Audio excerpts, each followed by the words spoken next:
Julia Gillard today announced her carbon dioxide tax package. It's a huge reform, she claims. There's supposed to be pain and there's supposed to be a gain. Now I'll start. As far as the gain's concerned, it's supposed to be cutting the world's temperatures. This won't do it. It never was going to do it. It is entirely futile. Now, that's the gain. Tell us about the pain. Where do you start trying to analyse something which is such a concoction of insanity and stupidity? I mean, it's sort of so bizarre, it's so Alice in Wonderland, it almost defies any sort of rational attempt to analyse it. Simple points, Andrew.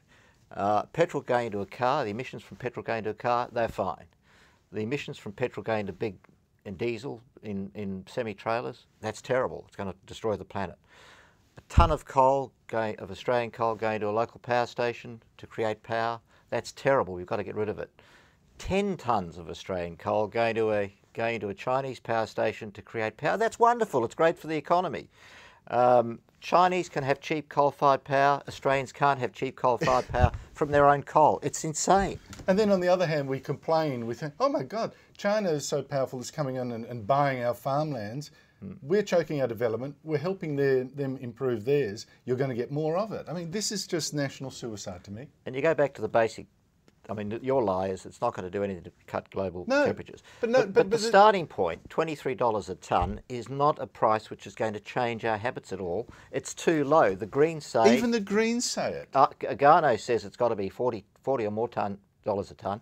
So it starts low. So why are the Greens signing on to this? Because you've got this even more absurd, utter fantasy of committing to cutting our emissions by 80%. By 2050. I mean, Julia Gillard, I don't think will be Prime Minister in 2050 or in the election running up to that. I guess, to my mind, the most sensible thing you can say about this is it dismantleable? Can we at some point say, we've woken up to this complete insanity, the rest of the world is not doing anything in this regard, they're all just sitting there watching this.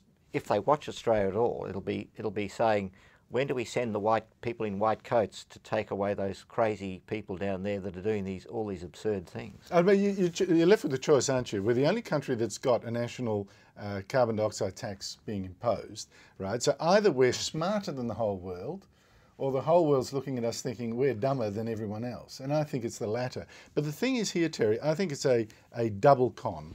If you really do believe man's emissions are threatening the Earth, then this package should outrage you, because it will not do a thing about really cutting emissions in any serious way. It just won't. The Greens admit it. If, on the other hand, you're like me and you're a skeptic, even then you'd be outraged, because even if you did think that man's emission contributed in some way to global warming, nothing's going to happen. Nothing's going to change. This is so small an amount. Nothing. And there's another element to this. In order to get this no pain thing through, they are introducing a sensible tax structure. The other side of this element is so-called tax reform, which is the basis for handing back money to low-income earners, so that apart from family payments, so that they won't feel the pain. It's introducing tax reform. We're putting up tax rates. It's not been made clear in the sort of overall stuff, but when you look at the detail, you've got this tax-free threshold, but it's only for people on low incomes, and in order to achieve that, you've got to put up the tax rates above that. So we're going back to higher tax rates, which is the antithesis of tax reform. Honestly, Terry, if you wanted to believe what some of the world's top climate scientists say, and this is actually an excuse for big government, for a massive redistribution of wealth, whether that was intended or not, that's what it is. Except I can't sort of get there, Andrew, because it is so inchoate, it's so crazy, it's so incomprehensibly dumb. You can't really attribute some sort of underlying nefarious purpose to it. Now, another aspect to all this, we've got to trust the Treasury modelling. As the Treasury says, this is not going to make the slightest difference to the economy. The economy is going to power on untouched. Well, you know, maybe you won't be able to have electrical light at home for 24 hours a day, but the economy is going to be untouched. And it says, the wonderful figure that it comes up with, this is going to cost, on average, $9.90 per week. But all this wonderful packages to offset that is going to return $10.10. 20 cents. The Treasury can estimate down to 20 cents a week the net benefit that the average household is going to get.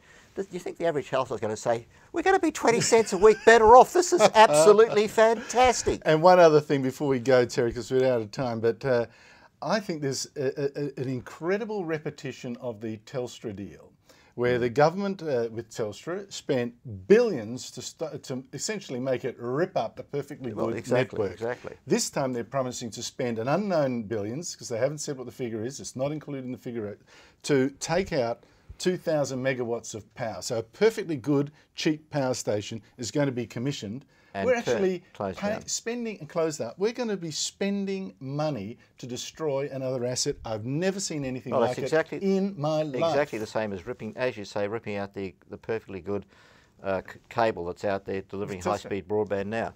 And finally, Andrew, but on the other side of the equation, we're going to pour tens of billions of dollars into quote-unquote renewable energy. It's not dams, that's the only renewable energy that works. It's going to be more and more wind towers, more and more solar, so-called solar farms. Think it'll work better than pink bats? That was a beauty. But look, Terry, thank you for joining us. Look, that's our view. Maybe you've got a different view, but really, I think this is the greatest act of national suicide I've ever seen. We've gone mad, you know.